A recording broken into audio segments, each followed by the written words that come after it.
Fala, ouvinte, belezinha? O assunto hoje é pragmatismo.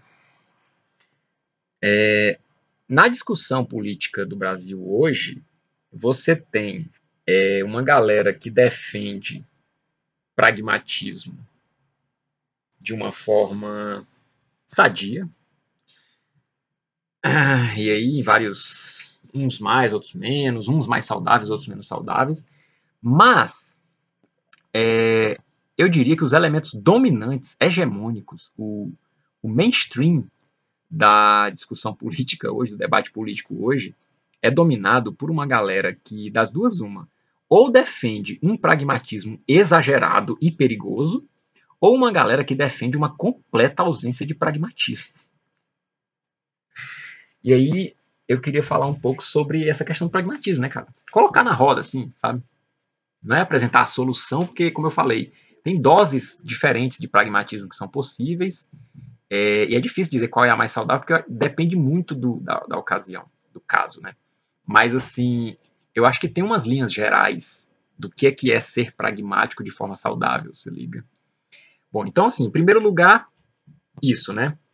A gente deve adotar, é assim que eu vejo, a gente deve adotar em política uma visão pragmática, mas essa visão pragmática, ela não se identifica, obviamente, com a ausência total de pragmatismo, senão ela não seria pragmática, né? Que é aquela coisa de ficar fazendo onanismo mental, né? Colocando um conceito para brigar com o outro, sem dialogar com a realidade, sem ter nenhuma perspectiva de uma materialização, de uma concretização daquilo que está sendo refletido, né? Sem um diálogo com as condições que são colocadas para mim, efetivas. Pragmatismo não pode ser isso, não tem como, isso é meio óbvio, né? Mas o pragmatismo saudável, ele também não se identifica com esse pragmatismo exagerado que abre mão de todo e qualquer princípio, de toda e qualquer valoração, de toda e qualquer sustentação, fundamento, e simplesmente faz as coisas para elas darem certo. Se liga? Porque não tem como uma coisa dar certo se você não tem o certo. Dá para entender? Para que uma coisa dê certo, é preciso existir o certo e o errado, né? Se não existe mais o certo e o errado, se você adota uma perspectiva completamente pragmática, esse dar certo perde o sentido de ser. Se liga? Então, assim, nem tanta teoria, nem tanto imediatismo, nem tanta jogo de cálculo desinteressado, cálculo de interesse puro, coisas que não tem uma substância de valores, se liga? Então, assim, pegar um exemplo, né? Eu sou o presidente do país, né? Aí eu vou pensar a minha política para a educação, para a saúde, para a defesa, para a segurança nacional, para a economia, para a indústria, para a agricultura, para a ocupação do espaço, a soberania, cuidar das fronteiras, a habitação, etc, etc, etc. Vou pensar uma política da minha relação com outros povos, com outros países, com os meus vizinhos, com um país, uma potência, com outros países pobres, etc e tal. Cara, eu tenho que ter pragmatismo. Tenho que ter pragmatismo. Eu tenho que conhecer a realidade. Eu tenho que conhecer. Isso é bíblico, né? Tem uma passagem que Jesus fala assim: imagine o construtor que começa a construir uma casa e no meio da obra ele percebe que ele não tem material suficiente para aquela casa. Ele vai ser humilhado, as pessoas vão rir dele, vão debochar dele, vão detonar ele, vai sofrer linchamento público, porque ele é uma pessoa que não sabe o que está fazendo, cara. Ele não se prepara para o que ele precisa fazer, ele não tem conhecimento dele próprio. Pega o Sócrates lá falando com Alcibiades, né?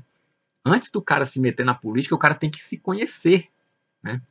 Ele tem que ser a ideia do rei filósofo lá do Platão, né? O cara tem que saber o que ele é, o que a política é, o que o país dele é. Então você tem que ter pragmatismo, você tem que olhar para a realidade que está diante dos seus olhos, você tem que se conhecer. Isso é pragmatismo. Isso é pragmatismo. Né? Esse é o pragmatismo saudável. É você dialogar com a realidade. Você não ficar perdido no mundo das ideias. Né? Aqui eu não estou falando de Platão, não. O Platão, inclusive, eu tenho suspeita de que o Platão não era um cara perdido no mundo das ideias, né? Eu acho que o Platão era um cara pragmático, minimamente pragmático. Talvez não tanto quanto Aristóteles, por exemplo, mas ele era um cara minimamente pragmático. Então, o pragmatismo é isso, é você conhecer a realidade, saber qual é o material que você tem para trabalhar, quais são os seus talentos, o que você precisa aprender, o que tem para hoje, o que dá para fazer, né? Mas o pragmatismo, cara, ele não pode, a partir disso, né? Por exemplo, eu vou ser presidente, eu não posso, a partir disso, simplesmente olhar para a realidade e esquecer qualquer valor, qualquer princípio, qualquer coisa que seja do plano das ideias, né? Qualquer coisa que seja mais abstrata, inteligível, né? Eu não posso ficar só no material, aqui só no sensível, só no imediato, se liga? Por que eu não posso fazer isso? Poder eu posso, né? Tanto é que muita gente faz. Mas por que isso não é saudável? Porque você perde o sentido do próprio pragmatismo. Porque o que justifica você ser pragmático, né? Pega de novo o caso do cara que foi construir a casa. Esse cara, ele tem que ter noção de qual é a casa que ele quer construir. Se ele ele tem lá os materiais, ele vai se basear agora só nos materiais, né? Então, o material que ele tem é... O material que ele tem dá para fazer parede, mas não dá para fazer teto nem porta. Aí ele pensa, então eu vou construir uma casa sem portas e sem teto. Tá, essa casa vai servir para quê? Pra ele ir lá se esconder, se acocorar e cagar lá, né? Só para isso.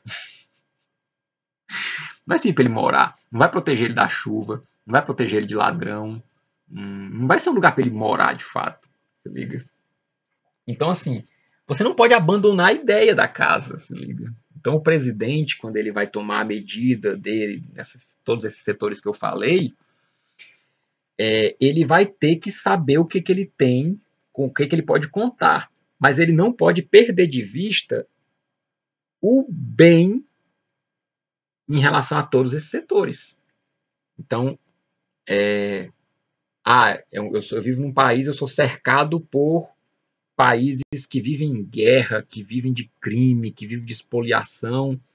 Então eu tenho que ser pragmático. Eu tenho que saber que é essa a realidade que eu tenho. Eu não sou vizinho de um país pacífico. Então eu não posso agir como se eu fosse vizinho de um país qualquer. Não, eu sou vizinho de um país específico, que é um país que é dominado pelo crime e pela guerra. Eu tenho que ter essa noção de realidade. Mas isso não quer dizer que agora, então agora eu sou a favor do crime da guerra. Então eu vou trazer o crime da guerra para o meu país também. Então eu vou vender arma para esse país aqui e tal. Entendeu? O excesso de pragmatismo, tu vai acabar destruindo teu país. Se liga? Então não é assim. Eu tenho que continuar querendo a paz, a justiça, a ordem para o meu país. Só que, como eu vivo do lado de país em guerra, criminoso, etc e tal, então eu vou adotar uma política em que, negociando com esse país, porque ele está do meu lado, eu vou ter que fazer algum tipo de negociação com ele. Mas eu vou negociar com ele visando manter o meu país em paz e na ordem e, se possível, tentar trazer alguma paz para esses países ao meu redor, entendeu? Porque a paz ao meu redor favorece a paz aqui dentro. Se liga? Basta você pensar na sua casa e nos seus vizinhos. Se o seu vizinho é um cara pacato, pode até ter guerra na sua casa, mas não por culpa dele. Se liga? Agora, se foi morar do seu lado agora tem uma boca de fumo, do seu lado agora tem um cara que anda com um fuzil não autorizado, não registrado, a chance de escapar uma bala perdida para sua casa aumenta, se liga? A chance de maus elementos rondarem sua casa aumenta, se liga?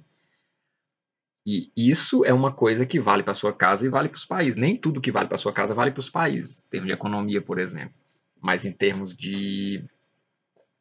Nesse caso específico, é mais ou menos a mesma coisa, cara. Então, assim, é bom que a gente, quando vai tomar medidas, a gente tem que ser pragmático nesse sentido saudável, não no sentido exagerado, que para mim nem é pragmático, porque você realiza, tá, eu aderi, o que tinha era um monte de país em guerra. Então eu adotei uma política de fazer acordo com esses países que são guerreiros e criminosos e tal. Então eu relativizei a minha noção do que é certo, do que é errado, e agora eu estou considerando que o crime é correto. Tá, mas com que objetivo? Você se rendeu ao que estava ao seu redor, e a consequência é que vai destruir o seu país. Isso vai destruir o teu país. O teu país também vai virar um país igual aos outros, que está sempre em guerra, sempre vivendo de crime, ninguém confia em ninguém, tá todo mundo não é se vai passar a perna no outro, é quem vai passar a perna primeiro no outro, se liga? É isso. Então, o pragmatismo exagerado, ele subverte, ele perverte, ele acaba com a própria noção do que se era necessário realizar. Então ele realiza outra coisa. É tipo assim, eu quero viajar para Portugal. Aí eu só tenho uma bicicleta. Tá, então eu vou fazer o que é possível para mim, né? Então eu vou andar de bicicleta, eu começo a andar lá para o Uruguai. Beleza, filho. Só que tu não foi para Portugal, tu foi para o Uruguai, entendeu? Tipo, de tão pragmático que tu não foi pragmático, porque tu não fez o que tu queria fazer, tu fez uma coisa completamente diferente, inclusive foi pro outro lado, se liga? Então, se eu só tenho uma bicicleta, eu tenho que, sei lá, buscar uma saída que, mesmo só com a bicicleta, eu consigo chegar em Portugal, sei lá. Eu tento, vou ir para algum porto em que alguém vai me levar de barco, sei lá, entendeu? Então, o pragmatismo mesmo é isso, né? Ou então eu vou fazer um Uber de bicicleta e com isso eu vou ganhar dinheiro, enriquecer, empresário de si mesmo, e aí com esse dinheiro eu compro uma passagem de avião, entendeu? Isso é que é pragmatismo. Não é você aderir tanto à matéria e à realidade imediata que você acaba abandonando aquilo que você realmente queria, aquilo que você realmente precisa. Porque tem gente que começa a querer outra coisa, né? De tanto que ela é submetida ao imediato, ela deixa de querer o que ela queria antes e começa a querer outra coisa, que é o que dá para fazer. Só que não necessariamente essa outra coisa é o que ela precisa, né? Então, tipo assim, você tá com fome. Aí você chega num lugar e não tem comida, só tem cachaça. De tão pragmático que você você, então não vou mais querer comer, não, vou querer beber mesmo. Começa a beber, meu filho, mas a bebida ela não vai substituir, ela não tem os nutrientes que a comida tem. Então ela pode enganar seu estômago por um tempo, mas a consequência vai ser uma cirrose, uma morte, uma esquizofrenia, alguma coisa assim. Você não vai conseguir tampar o buraco que existia ali, se liga? E aí, cara, eu queria aproveitar essa discussão sobre pragmatismo para falar uma coisa que eu vi recentemente, uma discussão na internet sobre a figura do Tibiriçá, assim como outros indígenas que se aliaram aos portugueses, né? Que eles foram pragmáticos, mas eles foram mais do que pragmáticos, né, cara? E aí, teve um comentário de uma pessoa que eu vi, a pessoa dizia assim, que a gente não tem por que exaltar essas figuras, né? Tibiriçá, Jacaúna, Poti, Araribóia e tal, porque também as indígenas, né? Paraguaçu, Arco Verde, porque esses indígenas, eles são traidores dos seus povos, né? E a consequência foi a eliminação dos seus povos e o estabelecimento do domínio dos invasores, né? E, cara, não é bem assim. Primeiro que esses caras, eles se converteram ao catolicismo, ao cristianismo, né? Então eles adotaram uma visão de mundo em que não tinha problema os portugueses chegarem aqui, né? Eu até costumo dizer nessas discussões de ancestrais, né? O ancestral não sei o quê. Cara, o meu ancestral, ele é indígena. Só que ele é um indígena convertido ao catolicismo. Entendeu? Então, eu pertenço aos povos originários também. Só que povos originários que adotaram uma nova visão religiosa. Por quê? Porque acharam essa visão religiosa melhor do que a anterior. Isso é normal, né? É normal as pessoas se converterem, né? As pessoas, uma hora pensam de um jeito, vê uma coisa que parece mais verdadeira e adere a essa nova verdade. Isso é normal, isso faz parte da vida humana de qualquer cultura, né? Então, o que eu penso, né, desses caras? Eu penso que a visão deles foi melhor do que uma visão pragmática, né? Até porque Primeiro que existe um pragmatismo aí, porque, por exemplo, a cultura anterior, a religiosidade anterior dos indígenas, era uma religiosidade essencialmente guerreira. E a religiosidade cristã católica, ela é da paz, né? Então, a tendência era que esses povos começassem a viver cada vez mais em paz, né? E aumentassem a sua riqueza material e espiritual, que foi o que de fato aconteceu no Brasil, né? Então, é mais do que é pragmático nesse sentido, mas além disso, é uma coisa que se relaciona com a verdade, né? Então, é mais do que pragmático, é uma mudança de paradigma, né, cara? É tipo assim, eu percebi que o que eu estava querendo antes era menos bom do que o que agora eu vejo que é a verdade, eu passo a querer. Mas eu passo a querer não porque os portugueses são mais fortes, porque não é bem assim, cara. Não é simplesmente assim, tipo, os portugueses chegaram aqui e eles tinham uma superioridade bélica e eles. Porque tem muita gente até na direita, supostamente nacionalista, reproduzindo esse discurso aí. Não é bem assim, não, cara. Tu pega os, os portugueses só conseguiram povoar, colonizar, né, se tornar uma presença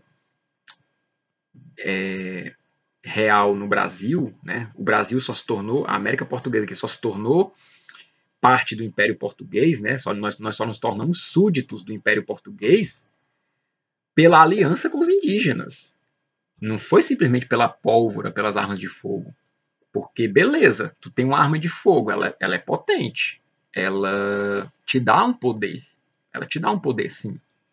A pólvora, você poder explodir as coisas. Tá. Mas, cara, tu acha realmente que tem uma grande diferença naquela época? Porque hoje em dia tem fuzil, hoje em dia tem bazuca, hoje em dia tem tanque de guerra, beleza. Mas na época não tinha isso.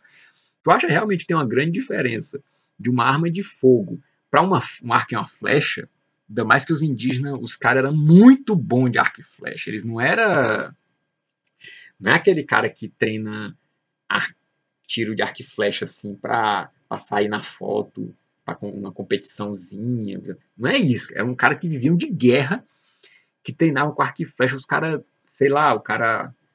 Tá certo que não deve ser exagerado que nem o Zé de Alencar coloca no livro, né, no Birajara principalmente. O cara atira uma flecha para cima e atira uma outra flecha para partir a flecha. Pode não ser exagerado assim, mas com certeza os caras eram muito bons de arco e flecha. Eu recomendo, acho que eu já recomendei em outro vídeo, não sei, o filme chinês O Herói. Tá certo que é um filme assim bem romântico, né? Então tem muita idealização ali, tá? Aquele filme que a galera fica voando no ar e tal. Mas ele é bem feito. Ele não é tão mentiroso assim, não. E assim. Mas lá tu tem uma noção, cara, do que é um exército de arqueiro disparando flecha contra ti, se liga.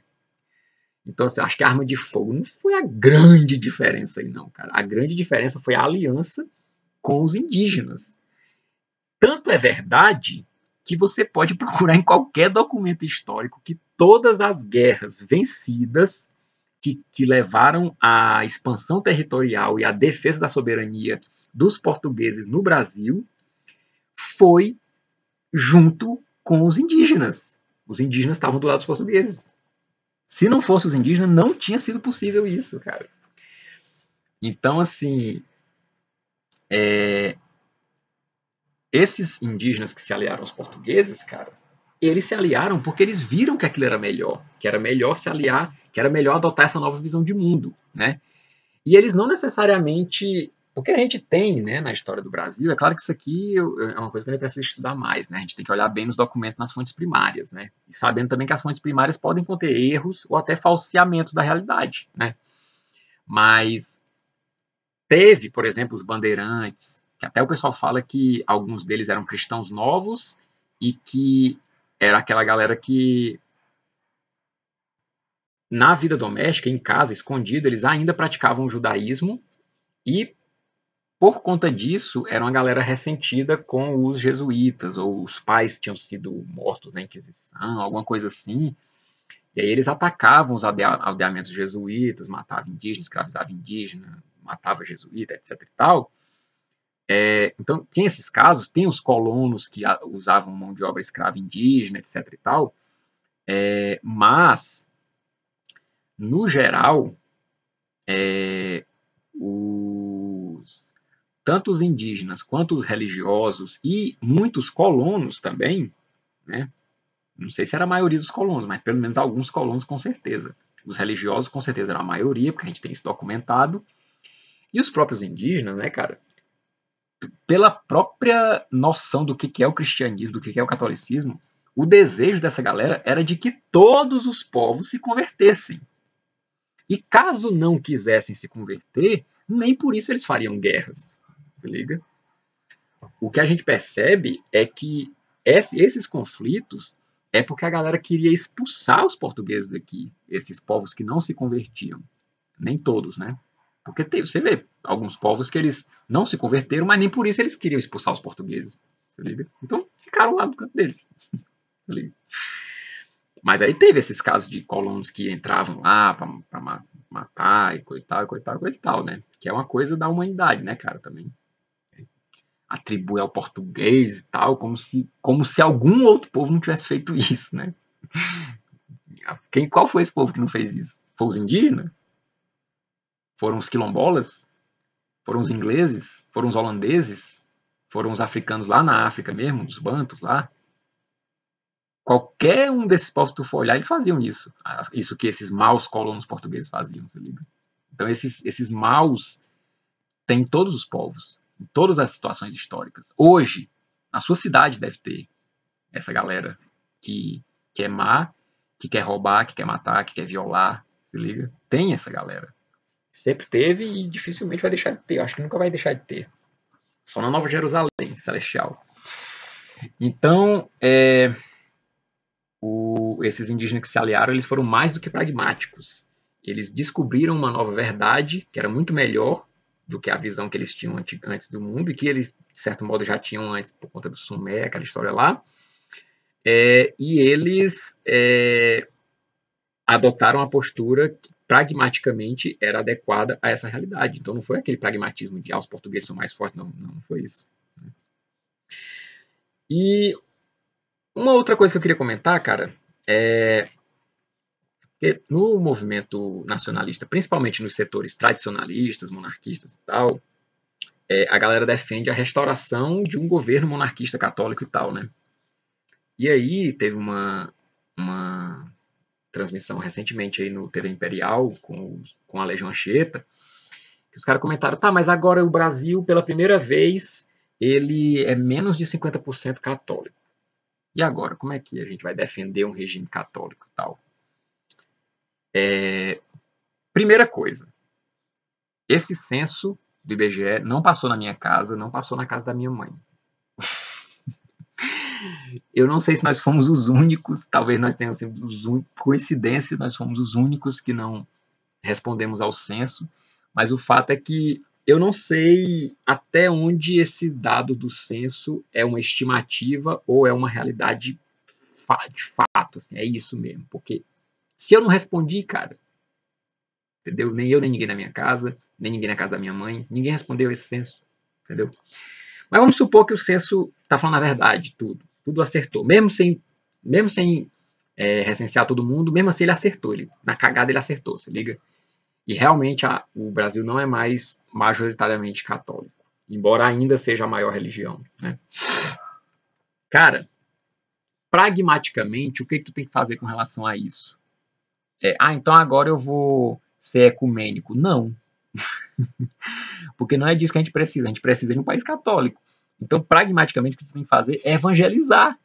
Evangelizar pelo exemplo, evangelizar pelo estudo, estudo e divulgação, né? É isso, cara. A gente tem que evangelizar. Então, galera, não vamos ficar no onanismo intelectual, colocando um conceito para brigar com o outro, achando que daqui vai sair alguma coisa útil para a realidade, né? Vamos dialogar com a realidade, mas vamos dialogar com a realidade tendo claro quais são os nossos princípios, né? Tendo claro o bem, tendo claro a verdade, né? Lembrando que o caminho, a verdade e a vida são Jesus Cristo. Beleza? Era isso que eu tinha para dizer. Esse é o meu pragmatismo. Valeu!